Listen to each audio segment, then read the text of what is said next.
첫 번째로 송전 코일을 만들기 위해서는 필름통과 에나멜선이 필요합니다. 에나멜선을 푼 뒤 에나멜선을 필름통에 감습니다.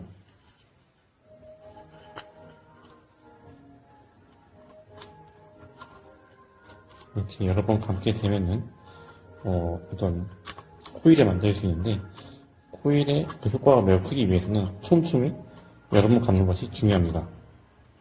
이렇게 여러 번 감게 되면은, 감은 것을 이 필름통에서 빼게 되면은 이런 코일이 만들어지게 됩니다. 이렇게 촘촘한 것이 보이죠? 이렇게 촘촘히 여러 번 감는 것이 중요합니다. 이게 풀어질 수가 있으니 테이프를 이용해서 이것을 고정시켜주는 것이 좋습니다. 이렇게 고정하게 되면 좀 겉멋은 별로 나지 않지만 실험은 겉멋이 중요한 것이 아닙니다. 어쨌든 이렇게 형태를 유지하도록 테이프를 여러 번 붙여주면 됩니다. 여러 번 에나멜선을 감아 만든 코일을 사용하기 전에는 해야 될 작업이 하나 있습니다. 그것은 전류를 회귀하기 위해서 사포를 사용하는 것인데요. 준비물 중에 사포가 있었죠? 이 사포를 이용해서 이 에나멜 끝선을 사포를 긁어줍니다.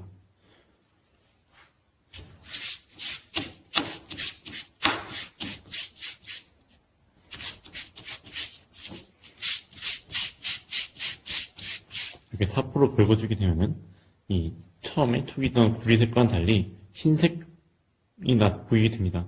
이 흰색이 완전히 보일 때까지 끝까지 긁어줍니다.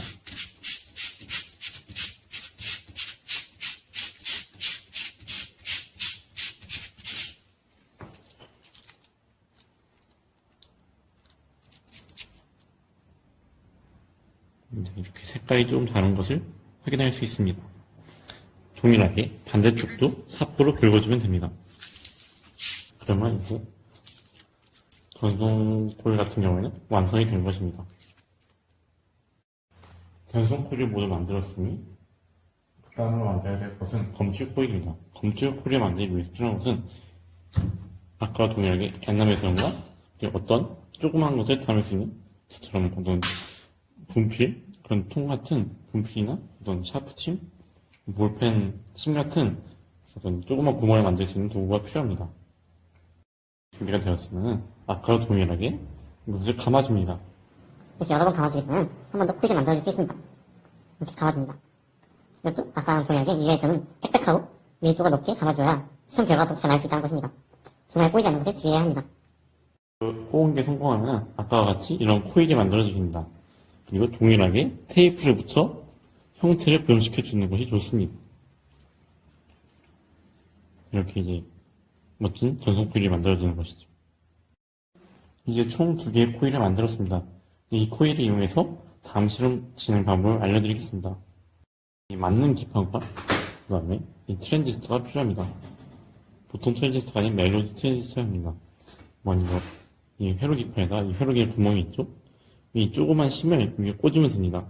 모두 이 세 개의 다리가 있는데 이 구멍이 모두 다른 구멍을 통과하도록 해야 됩니다. 이렇게 잘 들어가지 않을 시에는 다리를 조금씩 돌려주면 더 쉽게 들어갈 수 있습니다.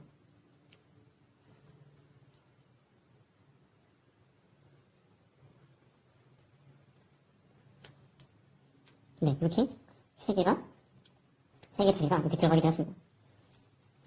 밑에서 봤을 때도 이렇게 다리가 들어간 것을 확인할 수 있습니다. 보이시죠? 네, 이렇게 확인할 수 있습니다. 꽂은 뒤 아까 만든 코일을 연결하는 것인데요. 이 기계 코일을 이 구멍 사이에 집어넣습니다. 집어넣은 다음에 빠지지 않도록 잘 고정해서 이렇게 접어주는 것도 중요합니다.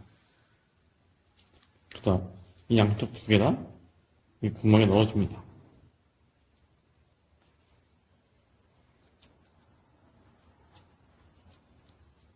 네, 지금 2개의 코일 모두 이 구멍 안쪽으로 들어가게 되었습니다.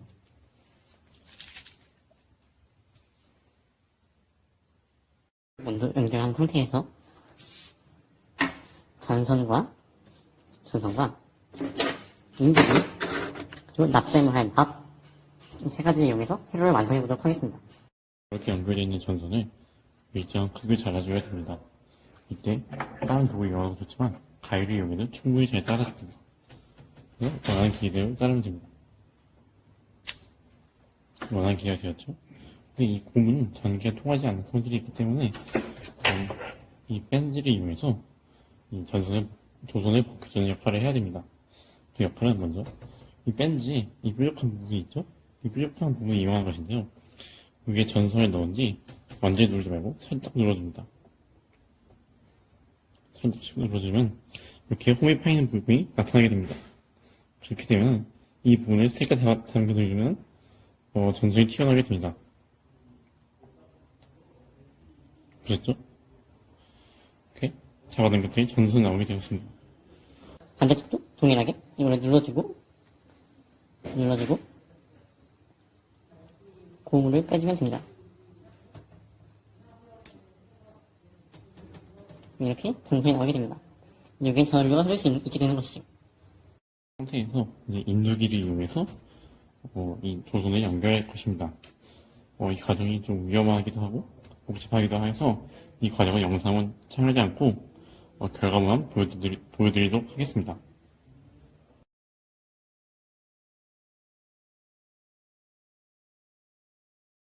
로 수은 전지에서 전류가 흐르는지 알아보기 위해 한번 전류기에 연결을 해보도록 하겠습니다.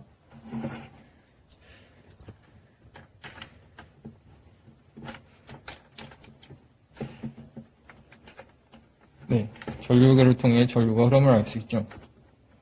전류가 검출 코일이 있습니다. 전송 코일에서 지금 도루 전류가 발생하고 있습니다.